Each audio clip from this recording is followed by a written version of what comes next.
Οι διακόπτες είναι ηλεκτρικές συσκευές που χρησιμοποιούνται για να ανοίγουν ή να κλείνουν ένα ηλεκτρικό κύκλωμα. Αυτό μπορεί να επιτευχθεί με διάφορους τρόπους, όπως μηχανικά ή και ηλεκτρονικά. Στα ηλεκτρονικά, οι διακόπτες χρησιμοποιούνται για τον έλεγχο της ροής του ηλεκτρικού ρεύματος σε διάφορα κυκλώματα. Κάθε διακόπτης έχει δύο καταστάσεις, κλειστός και ανοιχτός. Όταν είναι ανοιχτός, τότε δεν επιτρέπει τη ροή του ηλεκτρικού ρεύματος. Όταν ο διακόπτης είναι κλειστός, τότε επιτρέπει τη ροή του ηλεκτρικού ρεύματος.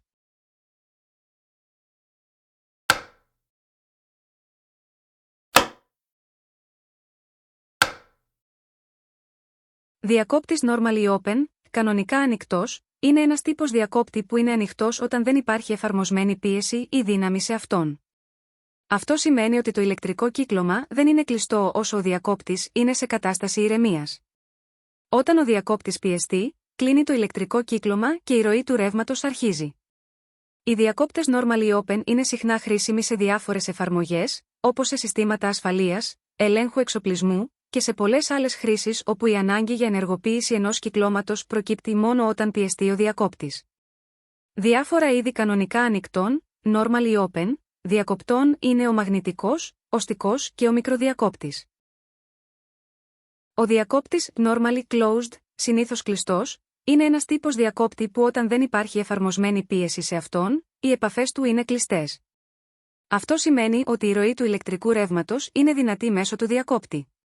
Όταν ο διακόπτης πιέζεται ή ενεργοποιείται, οι επαφές ανοίγουν και διακόπτεται η ροή του ηλεκτρικού ρεύματος. Αυτό επιτρέπει τη λειτουργία του διακόπτη ως μέσο ελέγχου ή ανίχνευσης ενεργοποίησης σε ένα σύστημα. Οι διακόπτες normally closed είναι χρήσιμοι σε πολλές εφαρμογές όπου η αποκοπή της τροφοδοσίας σε περίπτωση παρεκκλήσεων είναι κρίσιμη. Διάφορα είδη κανονικά κλειστών, normally closed, διακοπτών είναι ο μαγνητικός, οστικός και ο μικροδιακόπτης.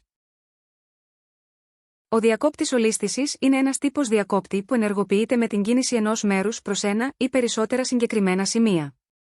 Συνήθως χρησιμοποιούνται σε συσκευές όπου είναι απαραίτητη η ενεργοποίηση ή απενεργοποίηση μιας λειτουργίας με την κίνηση ενός μέρους της συσκευής. Ένα παράδειγμα διακόπτη ολίσθησης είναι αυτός που χρησιμοποιείται στα κλειδιά των αυτοκινήτων. Καθώς εισάγεται το κλειδί στο κλείδωμα της πόρτας, ένας διακόπτης ολίσθησης μπορεί να ενεργοποιήσει το κλείδωμα ή το ξεκλείδωμα των πορτών του αυτοκινήτου. Αντίστοιχα, στις ηλεκτρικές συσκευές, όπως οι φούρνοι μικροκυμάτων ή οι καφετιέρες, μπορεί να χρησιμοποιηθεί διακόπτης ολίσθησης για την ενεργοποίηση της συσκευής μόλις το προϊόν εισαχθεί στη θέση λειτουργίας του. Οι διακόπτες ολίσθησης είναι βολικοί και αξιόπιστοι σε πολλές εφαρμογές όπου η ενεργοποίηση ή η απενεργοποίηση λειτουργιών με την κίνηση είναι αναγκαία.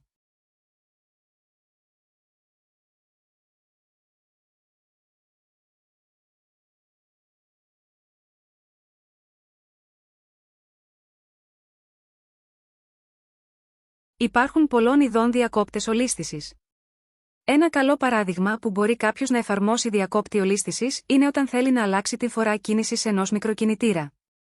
Με την χρήση του διακόπτη ολίσθησης αντιστρέφουμε την πολικότητα στα άκρα του μικροκινητήρα επιτρέποντας του έτσι να περιστρέφεται αριστερόστροφα και μετά δεξιόστροφα.